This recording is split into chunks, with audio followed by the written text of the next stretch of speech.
You're listening to PetLifeRadio.com.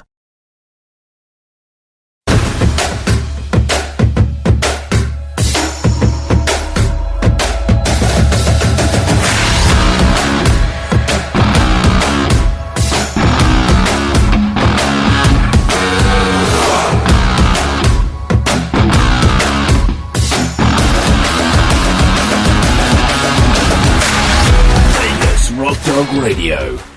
Pets, people, pop culture. Hello everyone, I'm Sam, the Queen of Rock and Roll Dogs, and you are listening to Vegas Rock Dog Radio. It's a rock and roll show all about pets, people, and pop culture, and I am live from Las Vegas. On today's show, I'm talking about kittens, big news in the vet business, and anal sacs. Oh my goodness. So stay right there. We'll be right back. Let's bring on the host, Sam, the Queen of Rock and Roll Dogs. Hello, hello, hello. Well, Vegas Rock Dog Radio. Pets, people, in case you didn't get it the first time, we did it twice. Hello, everyone. Welcome to Vegas Rock Dog Radio. We got a little issue going on there. You see, it's going to be that kind of show. But welcome to the show this morning. How's everyone doing?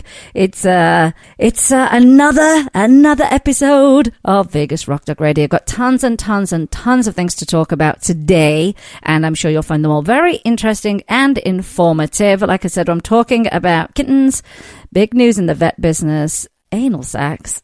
I don't even think we've even talked about them. I can't believe we haven't talked about them. Can you? We've talked about... I'm disturbed about that topic. Oh, so yeah, it's gross. But and I'm trying to fix a technical thing, so that's why I'm a little distracted right now. That's okay, so. Jim. That's cool. That's Jim, my husband.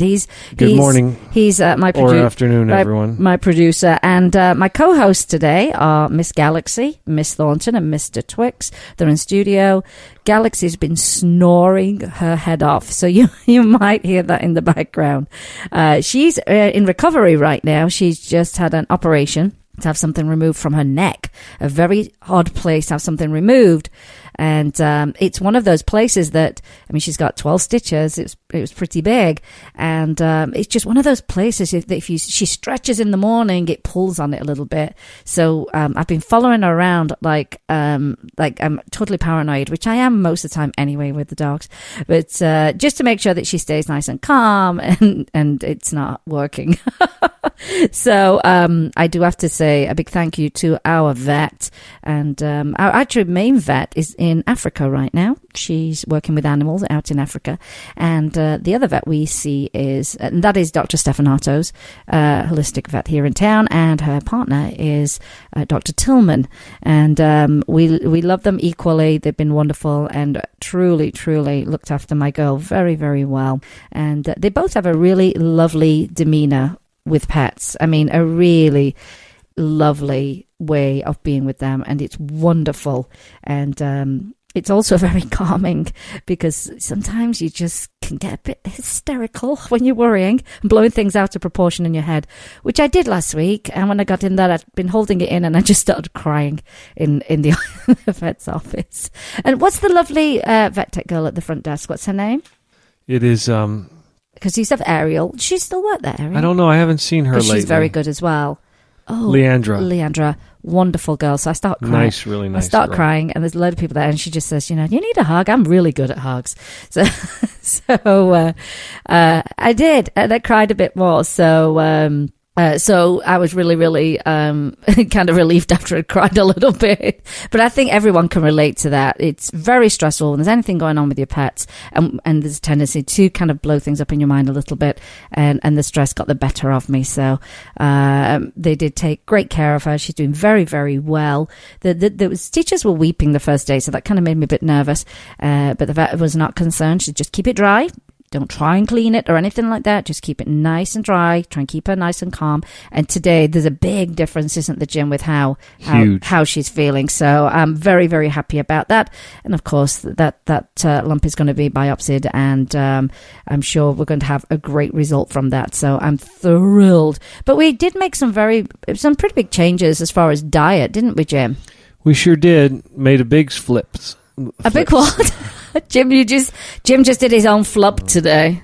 It's coming from your flub dubs. I was putting together. Teeth aren't working. Must be the vitamins. I've putting together this week my flub show. Well, it's not just flubs. It's flubs and it's some snippets from the show. Some are very funny. Some I'm having a bit of a rant because we're going to put that out as a promo. And it'll be fun to get that out there finally. As far as diet goes, we are now a partial raw. We were a dehydrated diet with a lot of supplementation. So what are the greens called? Greens Vibrance. Green Vibrance, Vibrance, Vibrance, not Vibrant. But there's a lot of sussing going on the mic today. I know. Which is the bane of broadcasting. It is, isn't it? Of course, all this recommended by our veterinarian, and a lot of it is just the research that we do, which is all the time. And we love to go to our vet and say, what about this? We've read about that. And she loves a question. She loves pet parents that are really invested in their pet's health. So we add that, and we do golden paste as well. I make my own. I'm really into making everything for my pets if I can. Do you know what? It makes me feel good that I'm doing, good for them. I know I don't cook for us, but it's okay. At all. It's all right. Neither do you, Mr. Jim. I just eat an egg or a cereal. Or an apple. So we have some supplementation, and this week I made, and it's still in the crock pot, but it's I'm making bone broth. And if you've never made that before, it's just superfood. Basically once you've made it, it's packed with nutrients. It's very, very good for your pets. It's also good for any kind of pets that come in, out of surgery or not feeling well. They'll probably want to drink that. Even if they don't have much of an appetite, 'cause it's so tasty. And how I did my organic chicken in the slow cooker, we actually used alkaline water, but you should definitely use filtered if anything. And you're going to cover the top of that chicken, and you're going to add a couple of teaspoons of apple cider vinegar, because that actually leaches out everything out of the actual bones. And after about 4 hours, that skin's all loose and gross. My mom used to put vinegar in her chicken soup, and it made it taste better. There you go. She must have known something, Jim. An old Slovenian secret. I was going to say it's a Slovenian cooking secret. And so what happens is that skin becomes very, very loose, and you actually discard that. You get rid of it and you discard it. Then once the meat is fully cooked, you can remove the meat, and of course you can feed that to your dogs. And then you're going to leave everything else that's left of the chicken in the broth. Sometimes you've got to add more water. And mine's been going for almost 36 hours, and sometimes you just don't think that the bones are going to disintegrate. But they do. Now, some people will actually blend it up. Whatever bones are left, will blend them up. Whatever you do, never, ever, ever, ever, ever give cooked bones to your pets. Ever. You have to grind them into a mash. Not a mash. You need something that will grind them into liquid, basically. It will really pulverize them. Isn't that what you did? No, I haven't got to that point yet. Oh. But, you don't want It's been cooking for 2.5 days. Yeah, it has. But what I'm going to do, I say most of mine is broken down anyway, so I'm just going to thoroughly strain mine, and then they'll get put in jars in the fridge. Some I'm going to freeze because I made quite a bit. My dogs absolutely love it. They lick their little chops. And they've been following me around for 2.5 days because the whole house smells like chicken. And so every time I walk in the kitchen for a drink, they're like, "Oh, are we having that chicken yet?" And it's not been the case yet. Little stalkers. Yeah. So I love to do that for my pets. I love to give them the best I possibly can. So this big move that we made, actually it's not that big. We were doing a dehydrated food. The Honest Kitchen. Then we went to the base mix, and the base mix allows you to start bringing in your raw proteins. And so that's a really easy transition into raw. And if you want to go that direction, it's very, very easy. For those of you who are freaked out by that, I had a long conversation with the vet about it, and the dogs aren't susceptible to salmonella poisoning like humans are. So that's part of the reason why when they get raw meat, they get vitamin C naturally through the meat. Yeah, it gets cooked out. She was excited, wasn't she, when we said, we're ready to do the move. And we've done a little bit of, raw stuff in the past, but we really focused on it. And then eventually I think we're going to go full on raw. If you've got questions about going raw. I thought we're going full on raw. That's not full on. We're using a base mix. Oh, what else are you going to do? A full on would be, instead raw of a base veg. mix, then I would, prepare the vegetables and fruits and stuff well, like that.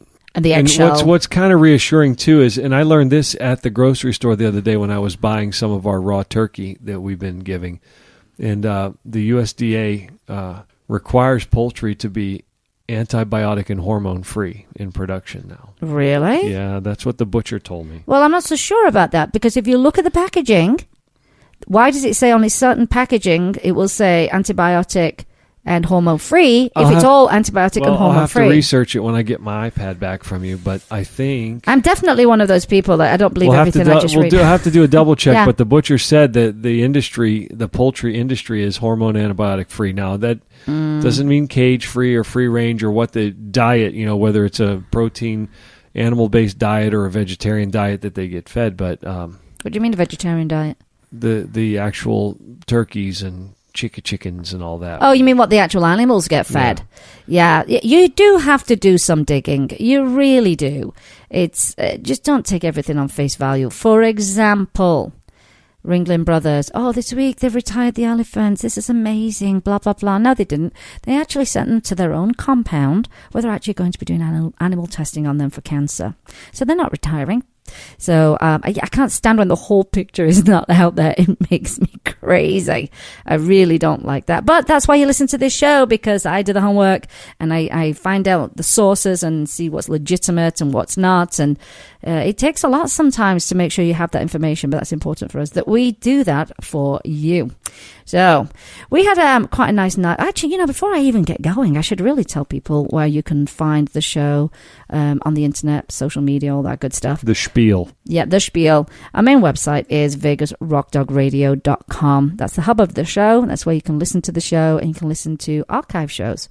And then what will happen after this show, this is what we're doing every week, we will then replay this show for 24 hours. And it'll be on the Listen Live button, which makes it really easy for you to just tune in if you miss the show at 10 a.m. Or if you're one of our fabulous listeners in another country, England, Ireland, Australia, Germany. I think we had someone listening from, was it Russia or something like that? Or maybe that was someone visiting my blog. But no, they were not trying to hack into my show. Well, if they were, they'd find a lot of good stuff. The Russians already listen anyhow. The Russians love the show. I wonder how they are with their pets. I've never really looked into it. Are they like we are when we're... They invented the Siberian Husky, so they must be all right. They must be all right, exactly, especially if you love the Siberian Husky.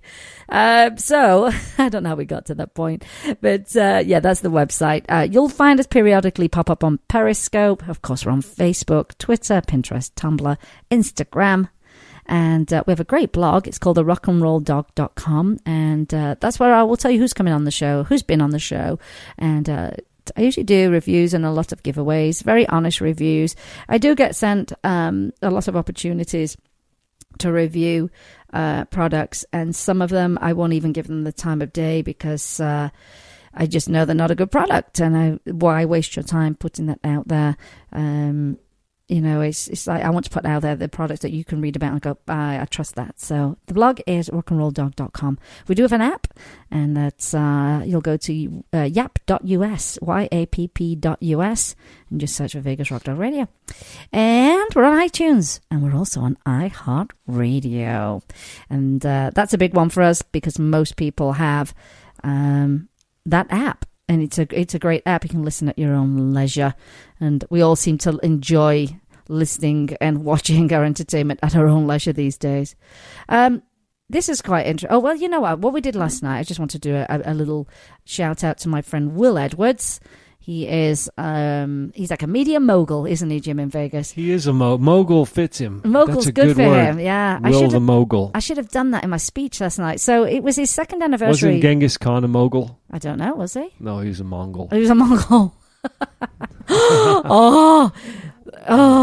We were in Bath and Body Works this week. Speaking of Mongols. Speaking of people from Mongolia, so we're checking out. I'm asking them if they've got if they have a charitable division for the company, because of course, I raise a lot of money for animal rescue. And in walks a Sherpa. From Mongolia. And he's got the furry hat on and everything. Very old guy, and he's got a wok under his arm. He's got a wok. And a knitted hat. No, it wasn't knitted. It was It was fur. Oh, it was a furry hat. It was big. It was... And he looked windburned, like he was like climbing the Himalayas. Yes, or he something. did. He looked very weathered and leathered. And he'd come in and he had this wok under his arm. Oh my gosh, my friends think I make these stories up. And he was asking if they sold nail scrubbing brushes. Nail scrubbing drills, the ones, powered ones. It was just this. I'm like, it's bound to happen to me. It always does anyway. So back to the Will Edwards mogul story.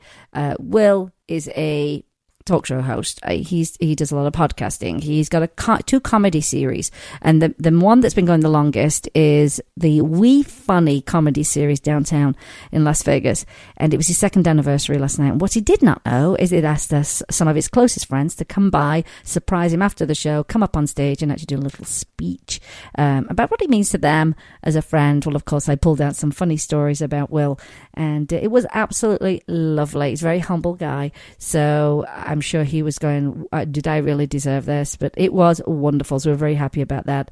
And then after that, we were starving, so we went into a creepy little casino near where we live, which I'm not a fan of. I don't want to go in and smell cigarettes. I just said to Jim, welcome to the Ashtray Casino. It was gross in there, but it was late and we were starving. And there was a guy next to us on a slot machine. Well, not a traditional one, because they're not traditional anymore. Hitting the buttons, like a woodpecker, just tap, tap, tap, tap, tap, tap, tap. And it made me insane. Because one, I can't stand tapping. Can I, Jim? I can't stand finger tapping. And rasp. Yeah, that's it. And that I can't stand. But and he wasn't even looking at his machine. He was just tapping. That was good tapping. It was good tapping. That's because I had Foley training at Universal Studios. Oh, I forgot about that. Yeah, that's how it sounded. But rapid fire like a flipping woodpecker. And it was so annoying. I can't even tell you. It was so annoying. I couldn't take it. Enough, Jim, now. That's getting on my nerves. Let's not. Go ahead. Let the audience see you shouting it. Let's not relive it. Let the audience see that. But he wasn't even looking at the machine. Because he was skilled. He was probably addicted. That's what I think. Okay, this is a big month, by the way. There are lots of pet holidays. And each month there's a bunch of them. And here's what's happening in January. It is actually National Train Your Dog Month. I will be on Fox 5 in Vegas on Monday talking about my top tips when it comes to actually training your pets. So if you get a chance and you're local, tune on in. And then we'll also put the link up on our blog as well. So it's National Train Your Dog Month. It's not, we only train our dogs in January. But it's to bring awareness to that. And it's Walk Your Pet Month, which I think is perfect since it's January and everybody's consumed a lot of calories over the holiday period. It's also Adopt a Rescue Bird Month. Birds don't get much attention. I didn't know birds got rescued. What do they get rescued from? You didn't know that? Parrots in particular, because they live so long, often their owners die before they do. And yeah, they do have to be rescued. Now, there's also, Jim's going to love this one since we're still talking about birds. There's actually Bald Eagle Appreciation Days. And that is January 21st to the 22nd. Well, to you, I have been to the Raptor Center in Alaska. So have I. I was with you. Several times. I was with you. Oh, I was there more than you. You forgot I was there?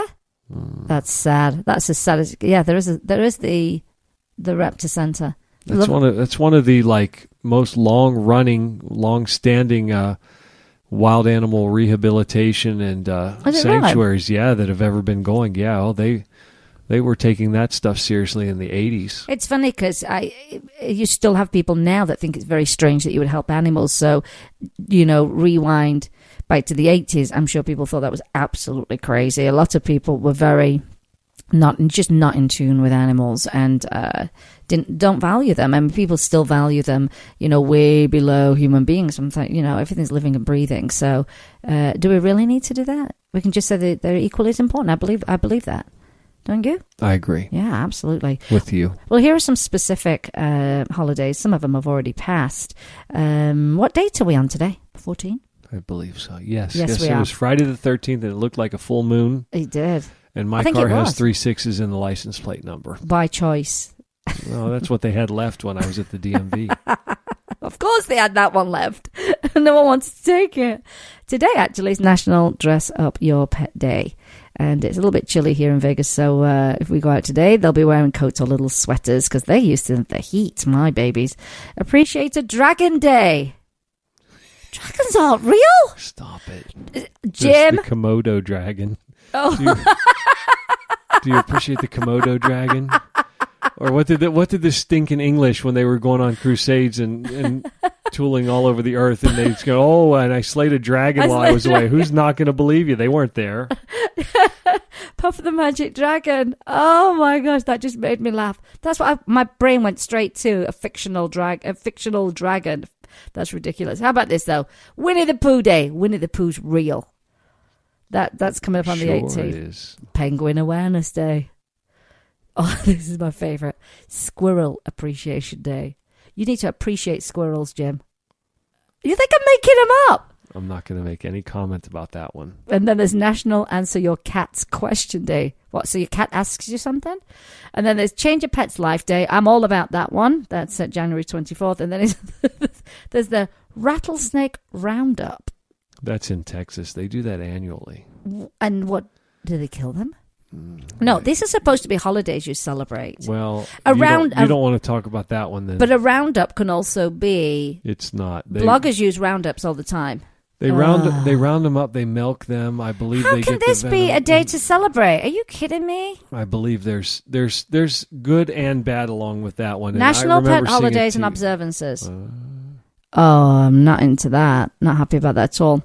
Here's the interesting thing. Well, the good thing actually about these national days and recognition days is that bloggers will write about these topics, so you get to learn a lot about squirrels and penguins and see who's changing a pet's life on Change a Pet's Life Day.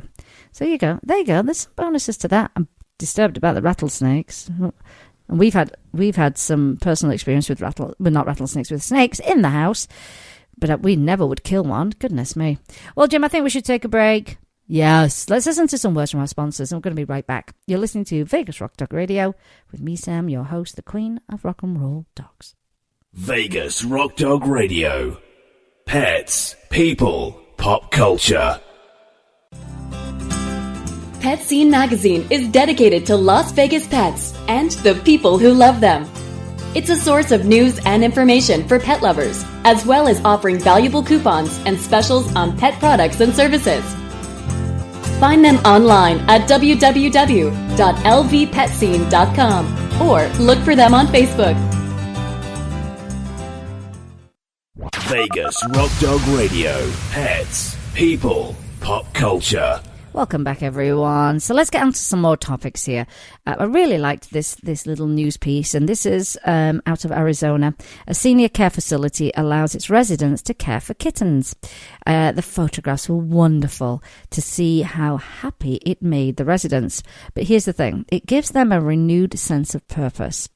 It has made them so much happier. The photos just tell you the whole story, really. And it also helps when it comes to remembering the past. They said once they were holding these kittens, they seemed to have better memory recollection. Is that the right word? Recall. And one patient with Alzheimer's and Parkinson's who had given up speaking entirely, he started speaking again. And he would pick up the kittens, they said one in each hand, and say, "Come on, we're going for a walk." So I think that's incredible. And I wonder if there are any studies that have been done on caring and nurturing and improving memory and well-being when you are caring for an animal in those latter years of your life. Isn't that lovely, though? It is. I've seen it when people have given baby dolls that look like lifelike babies to residents of senior care facilities. To dogs? No, to residents of senior care facilities. And it just seems to bring them alive. Well, it's like the pet programs they have in prisons, too, are very popular in the same way that, how do you not turn that one side of yourself on when you have to care for something. Yeah. I thought it was a lovely story, absolutely lovely story. On to something not so lovely. Anal sac disorders in dogs. This I picked up from Pet MD. Dogs have anal sacs on either side of the anus. Oh my God. I just now realized that that's what you said earlier in the show. What did you think I said? No, you did not. You thought I said... That's what it sounded like because you said it so fast, and I'll bet you there's a bunch of listeners that were thinking this very same thing I was, and I'm not even going to say what it was. I did not say sex. How many listeners heard that? How many listeners thought she said that because she was rapid fire speaking that? Oh, my God. That's why I kept my mouth shut. I didn't know what to say. And then he said, that's gross. And I thought, well, he's overreacting a little bit, isn't he? Now I know. Holy cow. Stop. What's wrong with you? It's you. It's the way you said it. You've been married to me for a long time. How do you not understand what I'm saying? Do you not speak English? Not yours, obviously. Oh, my goodness. So let's clear it up. Anal sacs. S-A-C-S. Why don't you say sacs? It sounds the same. Sorry. And the sacs on the bottom. No. Sacs on the bum. That's what they're called. Anal glands. Yeah? So dogs have anal sacs. Stop it. You're not even funny now. I can't believe you. I'm embarrassed. Every time I say it, it's going to be a nightmare. Dogs have anal sacs either side of the anus, which fill with fluid produced by the anal glands. Okay, now we know what we're talking about. This fluid is assumed to be a scent marker useful for delineating territory. And anal sac disorders involve impacting of anal sac fluid, inflammation of the sacs, and abscess of the sacs, which can lead to anal gland rupture. Impaction is the most common disorder of the anal glands, and small breeds like miniature poodles, toy poodles, and chihuahuas are more predisposed than other breeds. So there are some symptoms and some types, and so if you think there's a problem, you might see scooting, straining to poop, itching and scratching, chasing their tail because it's bothering them, discharge from the anal glands, and licking and biting around the anus. And there are some causes, known and unknown. There's a bunch that they don't know why it even happens, but there's a possible predisposing factors: chronically soft feces, recent bouts of diarrhea, excessive glandular secretions, poor anal muscle tone, retained secretions. And so here's the diagnosis, and your vet will probably conduct a complete physical exam on your dog if you feel like you've got a problem going on there, taking into account the background history of symptoms and possible incidents that might have precipitated this condition. And you will need to give a thorough history of your dog's health, onset of symptoms, and possible incidents that might have led to this condition. Your veterinarian will order a blood chemical profile, a complete blood count, an electrolyte panel, and a urinal. No, urinalysis. Urinalysis. Urinalysis. Oh my God. So stop. To rule out other causes of disease. I always have these big words. They're big words. I tackle them though. The sacs are considered enlarged if during the physical exam the anal sacs are easy palpable, and the normal clear or pale yellow-brown secretion will have turned to a thick, pasty brown fluid if the anal glands have been impacted. Abscess anal sacs will have a red-brown exudate and show signs of swelling and redness. The anal sacs may also be clearly ruptured. The anal sac exudate will be sent to a lab for culture and sensitivity testing. So how do we treat it? Your vet will express the contents of the anal sacs, and sometimes that happens naturally, and it is on a level of skunk smell, isn't it? It's a smell that... It's happened in the car. It's happened in the house. You can't get it off you. Sometimes a fear or a big scare starts them to do that, doesn't it? Yeah, it's horrible. But they'll express the contents of the anal sacs if they're not already ruptured. The abscess anal sacs will be opened in order to allow drainage, and they will then be clean and flushed, and antibiotics will be infused into them. If your dog is suffering from chronic anal sac infection, the anal sacs may need to be surgically removed. However, if your dog is suffering from severe fistulation, which is abnormal openings in the anal sacs, it may benefit from oral cyclosporine therapy. So how do you live with it? How do you manage it? Your veterinarian will schedule a follow-up appointment 3 to 7 days after diagnosing and beginning treatment for your dog. Your veterinarian will schedule subsequent follow-up appointments as necessary to treat your dog's condition.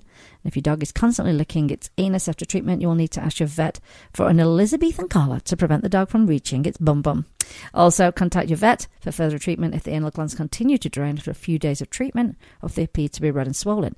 Now, I'm going to say diet has probably got something to do with this, because if you've constantly got diarrhea, if your dog's got constant diarrhea or soft stool, it could be diet as well. So I would definitely take a look at that. Why does it have to be Elizabethan collar? Why does it always have to be something English? Because we invented everything. You invented the dog collar now. We invented... Wow. Yeah. You know what? You know what, Jim? You'll find out, and then you'll prove me wrong. I will do my research, because I'm very good at my research, aren't I? Yeah, Queen Elizabeth invented the dog collar, so it was named after her. Hey, we created the lap dog because back in those times, a lot of people had fleas. Actually, most people had fleas. So they then adopted putting dogs on their laps so the fleas would stay on the dogs and not on them. I can't imagine people were super clean back then. The English? Oh, they must have been. They must have invented cleanliness. I'm sure at some point we invented soap because we couldn't take it anymore.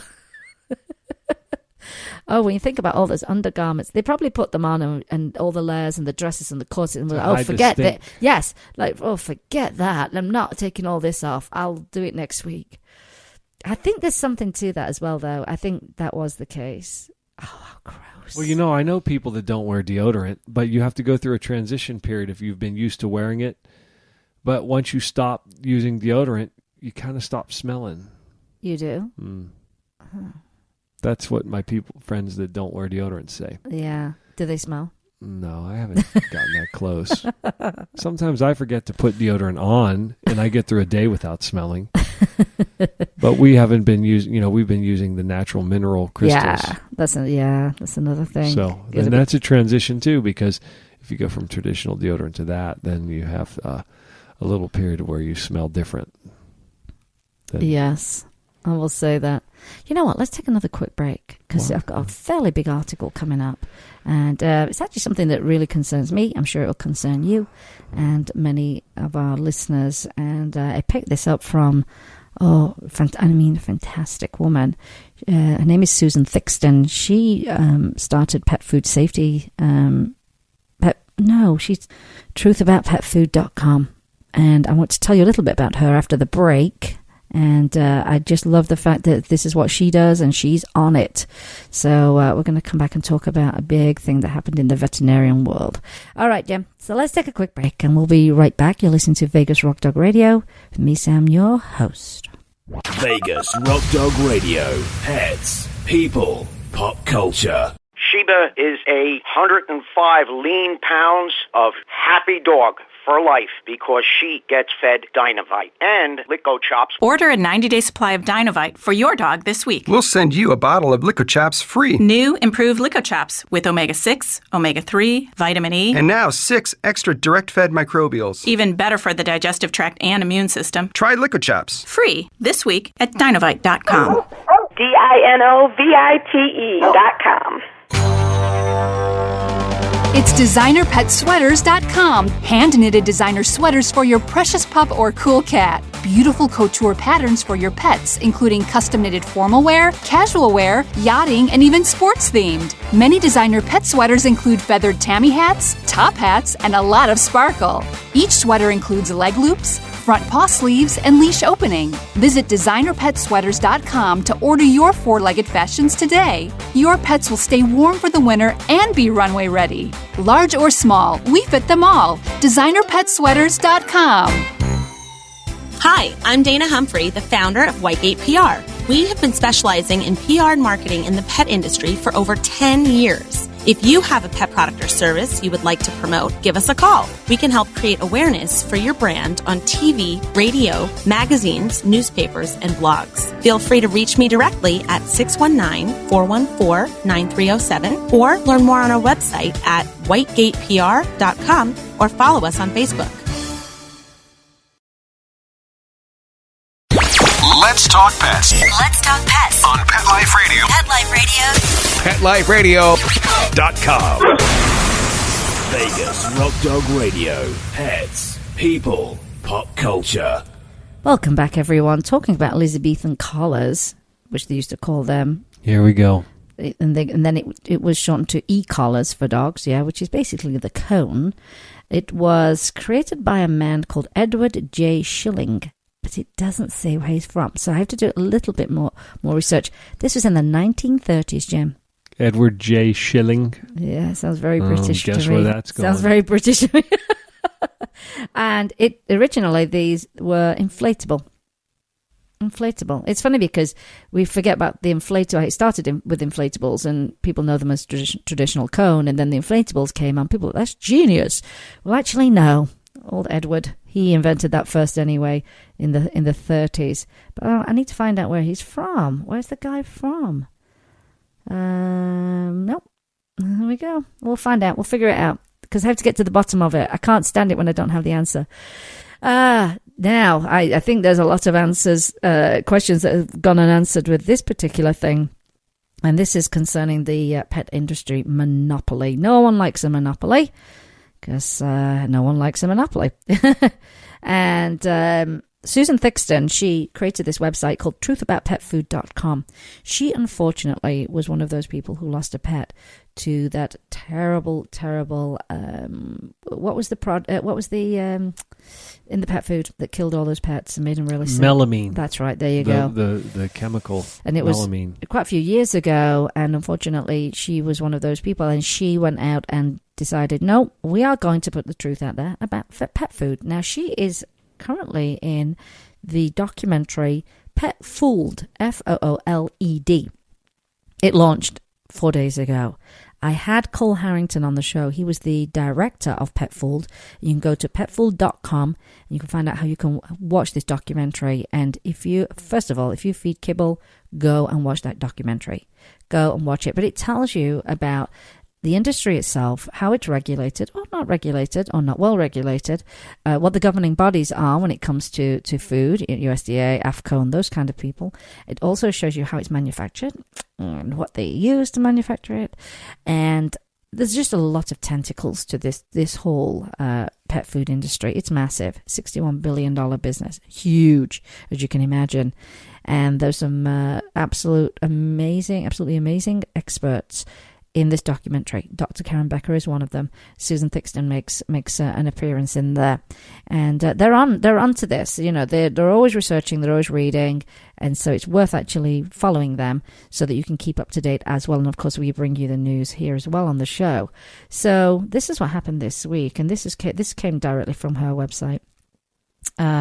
It's concerning pet industry monopoly, Mars. Now we all know who Mars is, yeah?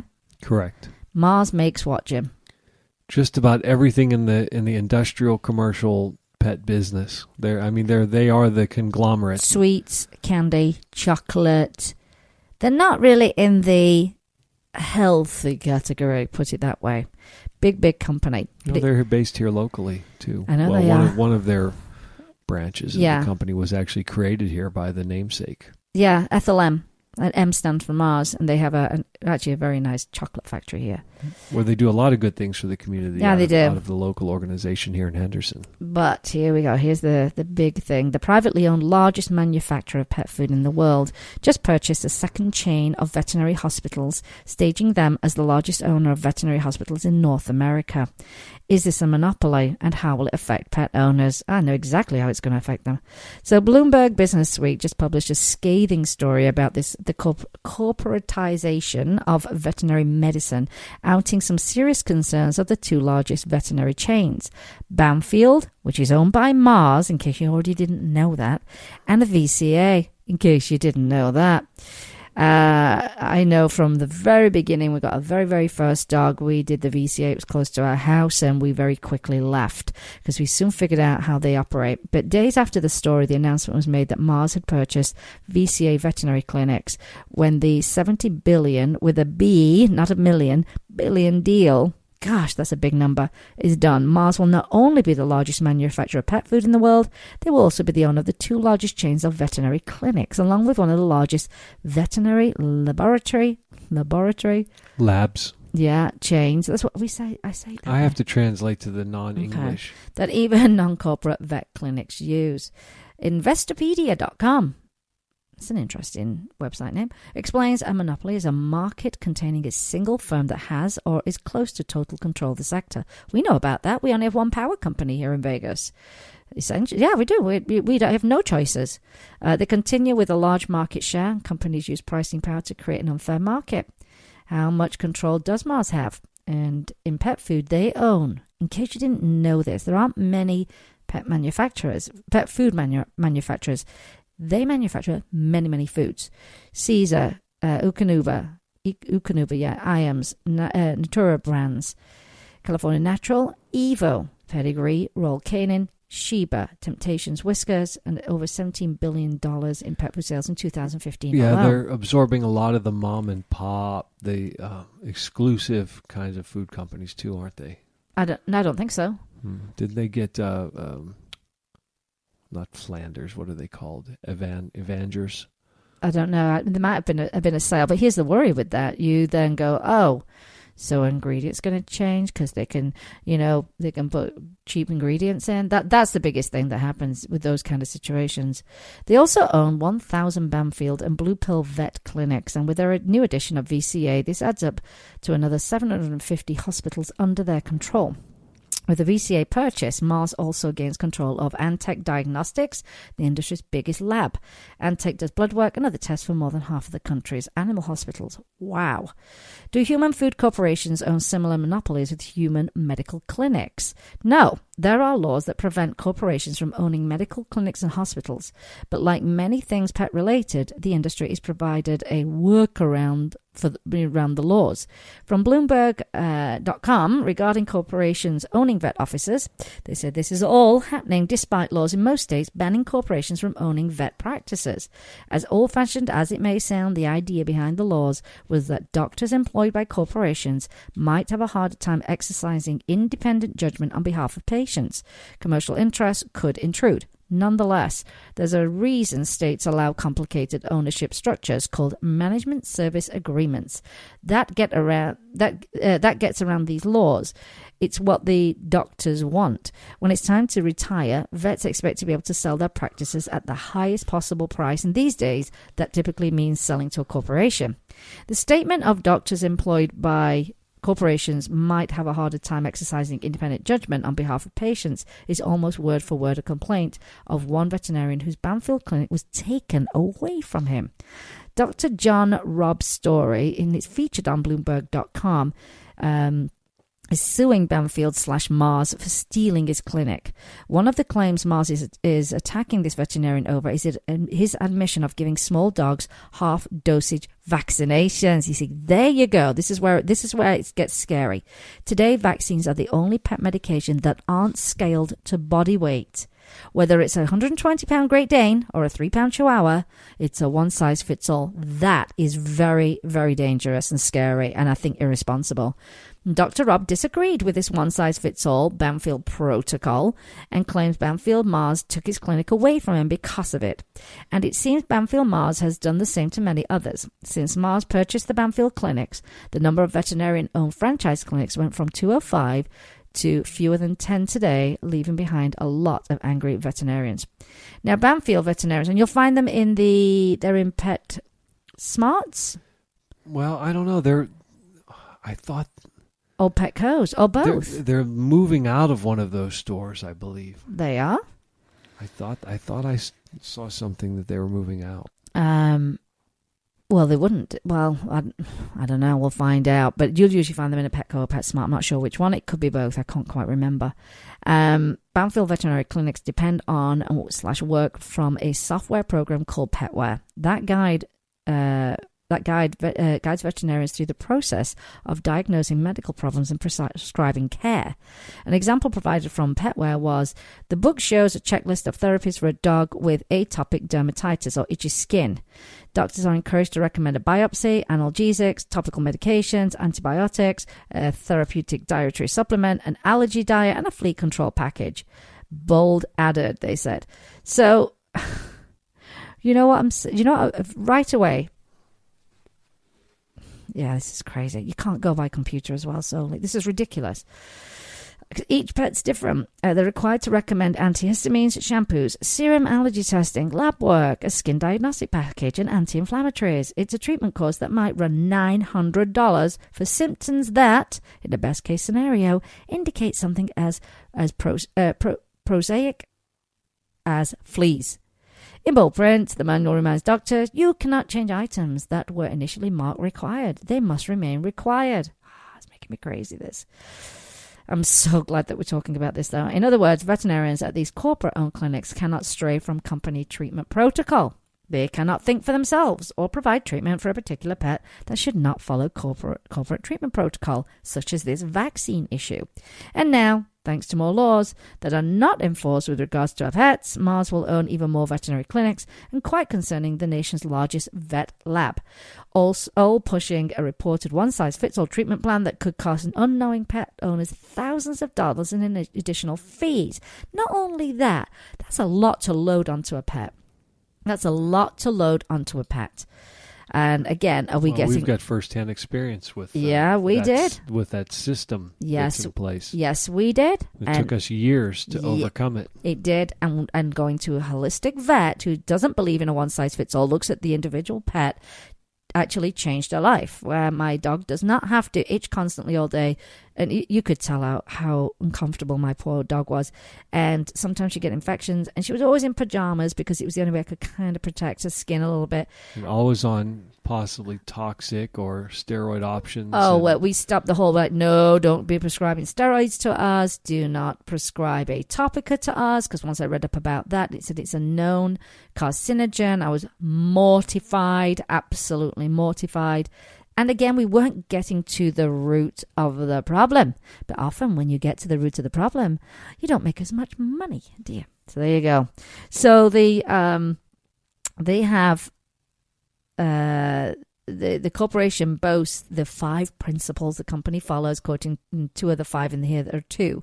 We use resources to the full, waste nothing, and do only what we can do best. We need freedom to shape our future.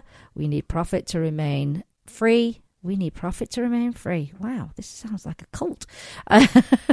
Waste nothing comes to mind when you're thinking about pet food. Waste is a mainstay ingredient in many pet foods, including some of the Mars products. Waste that violates federal and state laws but allowed by the FDA. And with their principle of we need profit to remain free, I think of pet food and now thousands of Mars-owned veterinary clinics. Does that mean profit to remain free? Go to law officials to ensure they and others are free from enforcement? It's very interesting. This is all in the article. It does make you wonder. Be wary, pet owners, it says in this article. One more excerpt from the Bloomberg article says the individual ownership of veterinary hospitals in America. It's got one more generation, said Bill Folger, a former board member of the American Association of Feline Practitioners. Maybe 2 generations away. This is truly frightening to consider. Please share the Bloomberg.com story with every pet owner you know. Everyone should be alerted to the many concerns of corporate veterinary medicine. Do we want a future of corporate-owned veterinarians? If not, we all need to be aware now and stop supporting big vet. And there's a link. This link we're going to put right up on Facebook for you. And at the end, it says, wishing you and your pets the best. And that's Susan Thixton. It's a very good article. As I said, this is someone who's been on these kind of cases for a very, very long time. And I do recommend that you go to her website, truthaboutpetfood.com. And I think she may have an email alert system on there if there's recalls and those kind of things, and you'll get them in your inbox immediately. And wow. That does not feel good to me. I'm confident because we have a fantastic veterinarian, and it's a private practice, and our own experience is 100% fantastic. I mean, it really, really is. We had the fire vets. We fired 2 vets, yeah. Because for as long as we've been dog owners, 11 and a half years now, we had to go through a long learning process. Yes, like everybody else. We learned, there was baby steps, one at a time, to where we got to where we are with the care. Yeah, and it's, as I say, I research every single day, and this is probably one of the most valuable articles I came across, and it has me very concerned. And at the end of the day, if you're going to spend $900 on allergies at a corporate veterinarian, go to a private veterinarian. You'll probably pay a lot less, and you'll fix your problem, in all honesty. It's very, very concerning. I think it comes on the heels of Pet Food, the documentary, because again, Mars is a big part of that as well. And you can get to read this stuff, you can get to watch this stuff, and then you can make your own decisions. I'm sure you will be mortified by some of the things that you read and that you watch, but you get to then be super informed and make the right decision. A lot of people were very, very upset when they watched it, felt very guilty, felt like they should have known that certain foods were not good, and they didn't know that corn was bad, and they didn't know that diseased animals were, put in pet food, and it's not very well regulated or not regulated at all. And we all have to start somewhere. I mean, we did, and, I look back now and I'm like, oh, it's scary what little we knew. But there's so many great resources out there. And, of course, we're going to be one of them for you to bring it to you. But, yeah, petfood.com and then thetruthaboutpetfood.com as well. I highly recommend you follow both of them. As I said last week, and I've been saying it ever since I interviewed Cole, I said this documentary, petfood.com, is going to be the Blackfish of the pet food industry. It's going to be the one movie that blows it all up, and everybody goes, oh my gosh, I didn't realize the money that went into marketing and how we've been fooled, because we do shop with our eyes, don't we? We do like a lovely package, and it looks like fresh fruits and veg and fresh meat, and it's not what you're getting in many, many of these pet foods. So you'll no longer be pet fooled. Yeah, and then, what can we hope for? We can hope that because people know more, that they'll expect more from the manufacturer. Yes, the manufacturer will have to rise to the demand. Well, yeah. Well, this is why these small companies, like your Honest Kitchens and Grandma Lucy's, these are why they're doing very, very well. Now, the great thing for them is the bigger they get, I'm sure their price points can probably come down. They're not the cheapest, I'll be honest with you, but yeah, you do pay. You do get what you... something breaking, by the way. Sorry to interrupt. What's breaking? Did you know that today is National Dress Up Your Pet Day? Yeah, I already said that. When did you say that? When I was dealing with my technical issues. Well, we were laughing about Squirrel Appreciation Day. Oh, I was fixing my technical issues. I got the breaking news. It broke to me later than it broke to you. I broke it, and you forgot I broke the news. Well, I did have a technical emergency today. I know you did. Oh, my gosh. They're scary when you're live on the air, I know, but we just try and roll with it a little bit, don't we, Jim? We do. That's why I like live radio, and I love live TV. Love it. It's just very exciting. You never know what's going to happen. What was I going to say? Yes, so everybody's catching on to that right now. Yes, they are, and I'm sure there's a lot of pet food companies that are not very happy with Cole Harrington, and how the catalyst for him doing this documentary was his friend's dog, who had terrible, terrible skin allergy, and it was their groomer that said, "Hey, you might want to look for a food that doesn't have grains in it. It probably doesn't need grains." And sure enough, it made a change. And they thought, well, why would anybody put grains in pet food if it makes them itch and it causes issues? And that's exactly how this started out. So I think it's wonderful. He found the right people to have on his documentary, the leaders in the pet world. And it's I've been very, very excited. I've been excited and enjoyed seeing it blow up and people go, wow. And so I think this is going to be the year of pet nutrition, wanting to learn more, doing better, and healthier pets. That's what I think we're going to see. So that's a great thing, a really great thing. Well, I just want to talk about catnip before we go. Yeah. That was a segue. Left turn. Yes, it was a left turn. It was a clean break. It wasn't a segue. Oh, yeah, I didn't segue. It's just like cats. Here we go, catnip. How do you choose the best catnip? And I picked this up from Cat Obsessed, of course, catobsessed.com, and Annie Cooper wrote this. And your cats will love you for it. If you haven't tried catnip on your cats, you're both in for a treat. Really? Nowadays, cat owners are pampering their pets more than ever. We want them to experience the world and broaden their mind. What better way to do this than to give your pet a little natural high? Catnip is said to produce feelings of euphoria and relaxation in cats. And for humans, it's just very amusing to watch them react to catnip. Do you remember that catnip we sent to my sister Siobhan? It was like a pepper grinder. Cat crack. No, what was it called? Cat cocaine. No, but it was something on that on those lines, wasn't it? Yeah, it was like a pepper mill. No, it was like a dope, like cat dope or cat. Oh, what was it called? And I sent that to her. She goes, I don't know what kind of catnip that was. My cats went nuts and loved it. So I wish I could remember what it was called. It was another word, I think. Is all catnip safe? Well, I don't know. We're going to find out. We're going to find out through this article.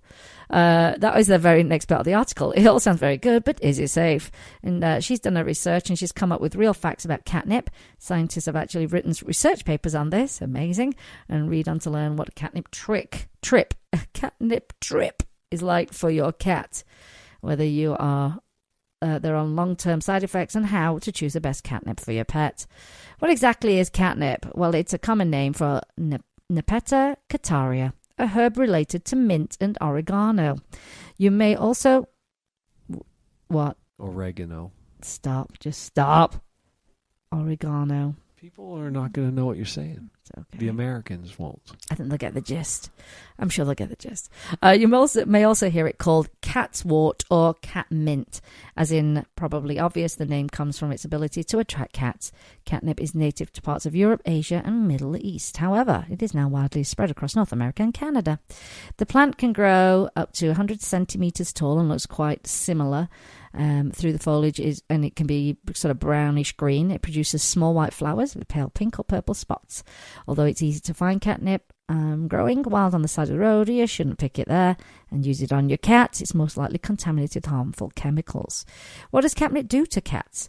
Well, the chemical in catnip, which is catnip, which is responsible for its cat attractant, it's a tongue twister this morning, for its cat attractant properties, is nepetalactone.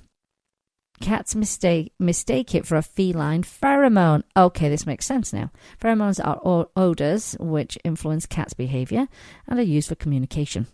And it's released from both fresh and dried catnip. When they smell it, it binds into their olfactory receptors and triggers a behavioral response. You should notice some or all of the following reactions when your cat sniffs the catnip. Sniffing, licking, chewing and drooling, purring, chin and cheek rubbing, rolling and rubbing your body, running, darting around, meowing, but they say that's kind of rare. These symptoms last for about 5 to 15 minutes before the cat adapts to the smell and it loses its power. Your cat may crash after this session and need to nap and maybe have a snack. I don't know. There's a refractory period of about an hour before catnip will work again on your cat. Now, that's interesting. Not all cats are susceptible to catnip. However, it's estimated that up to 75% of the so-called catnip gene. There's no correlation with your cat's breed or colour. And if your cat is younger than 6 months, you'll need to wait until he's fully grown to try catnip on him. That's an important fact. So you're going to wait till they're at least 6 months old. It doesn't work before you introduce them to drugs. Yeah, there you go. Don't let your kids smoke. And if you do. Doesn't work on kittens at all. So they say no to catnip. Is catnip good for cats? As I explained, the physical response your cat has to catnip, but it is actually enjoyable for him. Is it actually enjoyable for him? If a human started rolling around and drooling after sniffing a strange herb, we'd probably send them to the hospital. However, when our cats do this, we just watch on in amusement. Is catnip good or bad for cats? It's assumed that catnip provokes euphoric, relaxed feelings. There's a small connection with sexual arousal too. However, even neutered cats can enjoy catnip. There's also evidence that some cats experience hallucinations on catnip, causing them to meow and chase things that we can't see. Is that a good thing? I don't know. It says, while cats actively seek out the source of catnip scent and return daily to eat and roll in the plant, we can presume that they are having a good experience.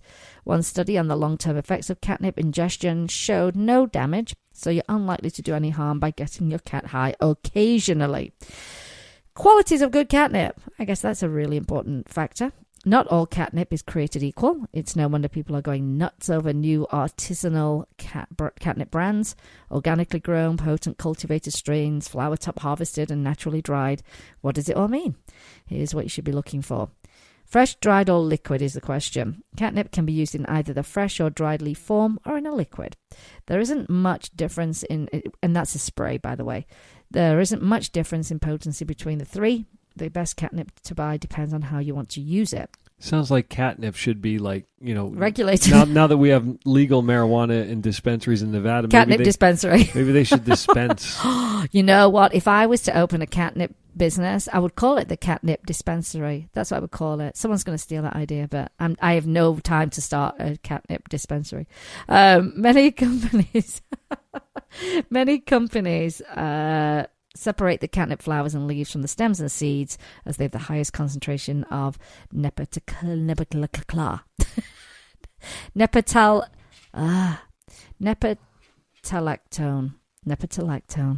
So dried can be even stronger than fresh, and the time of harvesting and drying techniques also matter. Liquid forms are extracted from the leaves and buds and also have a high concentration. Age and storage conditions. Catnip does lose its potency over time. The vapor containing the chemical evaporates, and you should be able to smell the herbal aroma of good catnip. If there's no smell, it's most unlikely useless. Get rid of it. How long does catnip last in a toy? It depends on the initial strength of the catnip and how you store it. If you don't store it carefully, it will lose its effects in about 6 months. And you can store catnip toys in Ziploc bags or even freeze them to prolong their life. I think you would have to rotate them. I think, to have them last longer. Strain and growing conditions. The initial quality of the catnip is just as important as its age. And if you start out with an inferior strain, the end product will be weak. Just like other plants, growing conditions such as soil, climate, nutrition affect the health of a herb. I know that. I'm a big gardener. Maybe I'll grow some catnip for some friends, maybe. What, for their cats? If you find a cheap catnip, it's probably too good to be true, unless you can smell the catnip yourself before buying. Just stick with brands that are reputable and have a good long track record of quality. Organic. We always love organic. I choose organic products, she said, where possible in my own life, so why not for my cat? I agree with her on that. Organic catnip is grown and dried without using chemical fertilizers, pesticides, and other artificial chemicals. Plenty of brands use organic processes these days, but I think the best organic catnip is the plant you grow yourself. There are kits which make it easy, and she explains this later on in the post. When you do grow your own catnip, if you have a bit of a green finger, perhaps you want to grow it yourself. And the good news is that it's very easy to cultivate. For beginners, the best ways to grow catnip is to get a kit. And you can find one from Miracle Care. Catnip kit. Catnip kit. I like that. It has a good ring to it. It has everything you need to get started, a specially designed container to provide drainage, the appropriate soil, and best catnip seeds. All you really have to do is place it in a warm, well-lit spot out of direct sunlight and water every 2 weeks or so. And if you want to store your plant for later, some of the leaves and stuff, the best time is to harvest catnip is when it's flowering. This is the point when the chemical concentration is high. The best way to dry catnip is to simply hang it. Cut the stems with leaves and flowers and hang a bundle upside down in a cool, dark place. When it's ready, it will be brittle and crumbly. And then these are the final catnip tips. Catnip tips. Catnip tips. Here we go. So, catnip tips. If your cat becomes desensitized to catnip, too much of a good thing can happen. Stop using catnip for a while. Give them a break. Put it away. And when playtime is finished, bring them out again after a few days. Don't put out a large amount of dried catnip for your pet. About half a teaspoon is enough. And although catnip is safe to eat, if your cat consumes a large amount, he will get sleepy. If he accidentally gets in the jar and overdoses, he could end up with diarrhea. Store your loose catnip in an airtight jar. Ziploc bags also work, but make sure you keep them out of reach of your pet because it will definitely tear through the bag if given the opportunity. I think it's a very, very good article on catnip, and I really am liking the idea of growing it. I really, really am. So there you go. Well, that was a jam-packed show, Jim, as usual. We always put a ton of information in. And did you learn some things? Several. Oh, good. What was your top tip? I don't know. I kind of like the catnip thing. I think it was very informative. I'm okay with catnip. Very, very informative. And we'll share these. And the issues at the bottom of the anus was okay as well. Well, we'll put these links up on Facebook. and in case you miss any of them, and they'll be in our show notes when we actually archive the shows. So this show will replay for the next 24 hours so that you can either come back or, refer for a friend to listen to the show and learn some stuff about our furry friends and feathered friends. Remember, you can always help an animal in need. You can either rescue, adopt, donate, volunteer, or share an animal's information. Rescue your next family member, replace the word shop with adopt, and be kind to all animals. And Jim, we've come to the end of our show. Yay. Can you believe it? I want to thank you for listening to the show. If you are listening in on an archive, then use that share button. We would thoroughly appreciate that. And you've been listening to Vegas Rock Dog Radio, where it's all about pets, people, and pop culture. I'm your host, Sam, the queen of rock and roll dogs. Always kiss your pets good morning and good night. I'll see you next time. You've been listening to Vegas Rock Dog Radio. Pets, people, pop culture. Let's talk pets every week on demand, only on PetLifeRadio.com.